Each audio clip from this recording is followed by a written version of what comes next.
So I'm not sure if you guys have noticed, but I've been seeing tons of these ads lately of these Ray-Bans that have cameras in them. When I first saw them, I actually thought they were like a joke. I think they came out, or at least when I first saw them, it was around April Fool's one year, and I thought it was a joke. But it turns out that these things are actually real and you can buy them.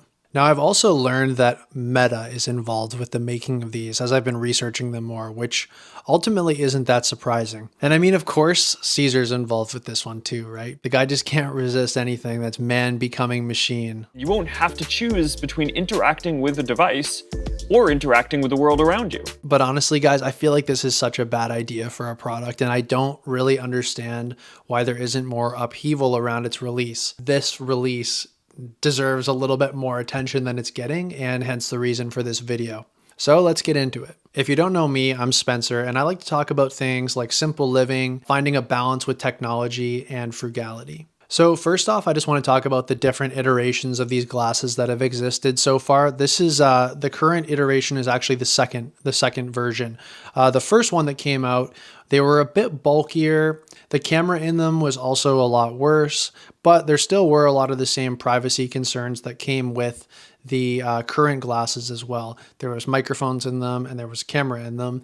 And there was also some sort of like wireless control so that they could be uploaded directly to Facebook from the glasses themselves. I mean, I think it's clear why having like a connected device like this mounted to your dome at all times could be an issue. I mean, obviously for privacy, but also for like health reasons, but that's not really something that I'm going to focus on in this video. In the past few months though, Meta has announced the most recent iteration of these glasses in collaboration with Ray-Bans once again, but this time powered by AI, of course. These new glasses have improved battery life, a better camera, but most concerningly are more inconspicuous than ever, looking just like any Ray-Bans that are currently on the market. Now, these things have multiple levels of privacy concerns, both for the user and as well as anyone who the wearer is looking at or even like standing near. So we'll start with that person. We'll start with the people who are being affected by the wearer, not the user specifically. I mean, first off, these glasses are a huge privacy concern. I think that we should all be concerned about. It's maybe not going to be that big of a problem with these first few iterations of these where very few people are using them. In fact, with the first pair, I think their sales actually underperformed what they were anticipating.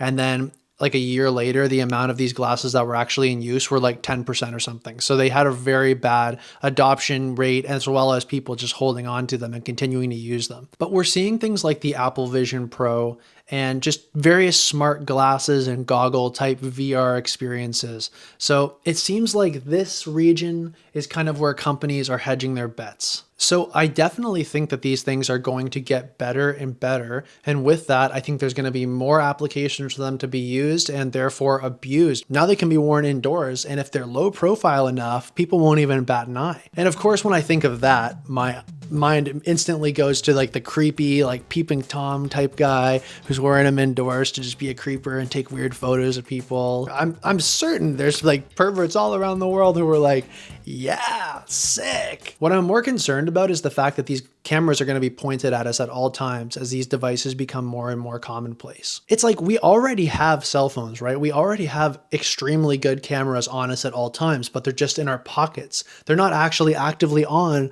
pointing at you at all times.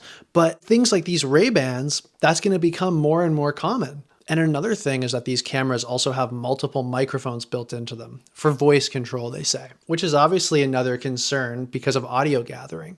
Now, I'm not really concerned about the actual user of these glasses capturing my voice. Like they're going to try to like frame me for something or do some sort of scam or something like that. That isn't so much my concern. What concerns me is companies like Meta being able to have access to what people are saying, seeing what they're doing at all times of the day, much more than they have right now. And that's going to get more and more common. You're accepting a Facebook microphone and camera on your face at all times. That is a fact. Oh, wow. They've tried many Trojan horses, though. Many media outlets have mentioned the privacy concerns associated with things like these glasses and these glasses specifically.